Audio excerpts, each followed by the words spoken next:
Bizkaiko Foru Aldundiak futbola oinarritik euskeraz argitalpena aurkeztu du. Futboleko entrenatzaileak euskaraz prestatzeko lehen eskuliburu didaktikoa. Aurkezpenean, Miren Josune Aristondo Kulturako Foru Diputatuarekin batera, honako hauek egon dira. Miren Dobaran euskara zuzendari nagusia, Athletic Club taldeko Jose Angel Iribar, Bizkaiko Futbol Federakundeko Kepa Alika eta Itzarri Consulting enpresako Koikili Lertxundi. Azken enpresa hau arduratu da materiala argitaratzeaz.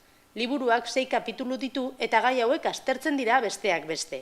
Oinarri psikopedagogikoak eta kirolaren egitura eta legeria. Terminologia eta entrenamenduak euskaraz egiteko gida bat biltzen duen material bat da, Bizkaiko Futbol Federakundearen mendeko entrenatzaileen eskolak lehenengo aldiz euskaraz emango dituen ikastaroetan laguntza material gisa erabiliko dena. Futbola oinarritik euskeraz liburuaren xedea da, Bizkaian egunero futbolean entrenatzen diren milaka ume eta gazteei euskaraz egiteko aukera eskaintzea, gai horretan prestakuntza espezifikoa duten entrenatzaileekin. Futboleko entrenamenduak euskaraz egiteko gida beste urrats bat da, euskara zabaldu eta sustatzeko lanean.